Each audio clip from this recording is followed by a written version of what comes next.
কিন্তু এত মানুষ মারা যেত না। আনলোড শেষ হওয়ার আগেই সে গাড়িটি স্টার্ট দিয়ে ফেলত। দুই পাশ যে জানলা দিয়ে কিছু লোক বের হতে পারত। আকাঙ্ক্ষিত সাথে অত্যন্ত দুঃখজনক একটা হৃদয় বিদারক একটা ঘটনা।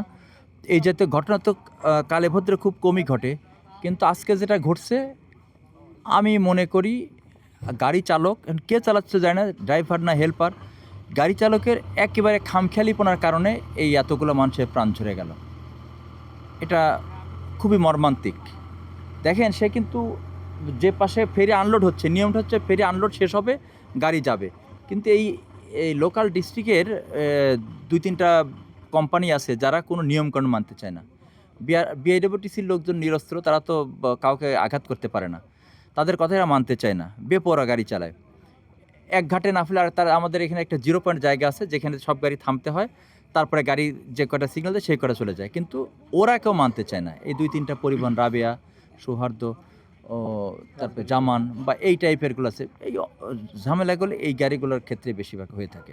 হ্যাঁ, 5 মিনিট আগে যাবে ও মনে করলো। আমাদের যেটা যাত্রীদের সমস্যা সেটা হলো যে একটা গাড়ি 5 মিনিট আগে পৌঁছালে মনে করে গেল যে অনেক কিছু হয়ে গেল, কিন্তু বাস্তবতা হলো এই, মানুষের তো সব কিছুর আগে জীবন।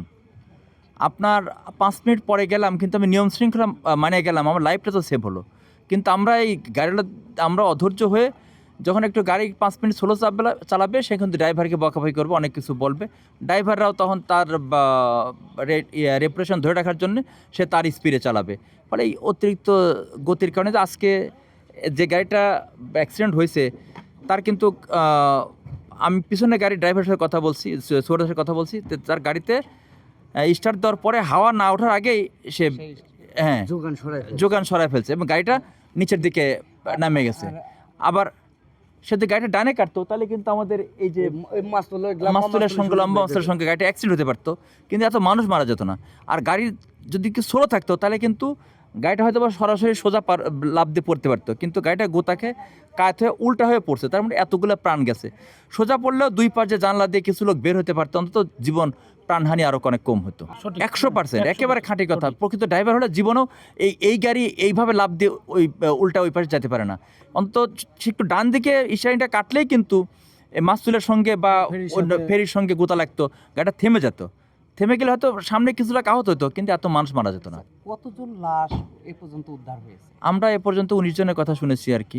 19 জনের হ্যাঁ, উদ্ধার হয়েছে। আর নিখোঁজ তাহলে কতজন থাকে? এখন তো এটা আসলে সঠিক করে বলা যাবে না, কারণ 10-12 জন তো জীবিত উদ্ধার হয়েছে। তারপরে কতজন যাত্রী গাড়িতে ফেরিতে ওঠার আগে নিচে নামেছিল সেই সংখ্যাটার উপর নির্ভর করতেছে অ্যাকচুয়ালি লাশ কয়টা মানে পাওয়া যায়নি তার হিসাবটা।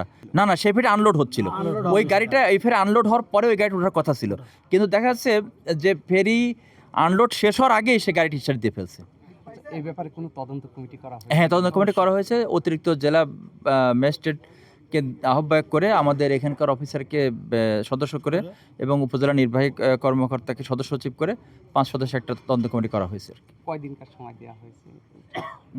এইটা আমি এক্সাক্ট দেখে বলতে পারবো আর কি, কয়দিন সময় সেটা খেয়াল করিনি এখন। 3 দিন। আপনার পরিচয়টা একটু। আমি মোহাম্মদ আলাউদ্দিন, আমাদের এই বিআইডব্লিউটিসি যে কর্মচারী ইউনিয়ন আছে, বিআইডব্লিউটিসি এমপ্লয়িজ ইউনিয়ন বলে, ওটার কেন্দ্রীয় কমিটির সেক্রেটারি আর কি। ওকে, ধন্যবাদ।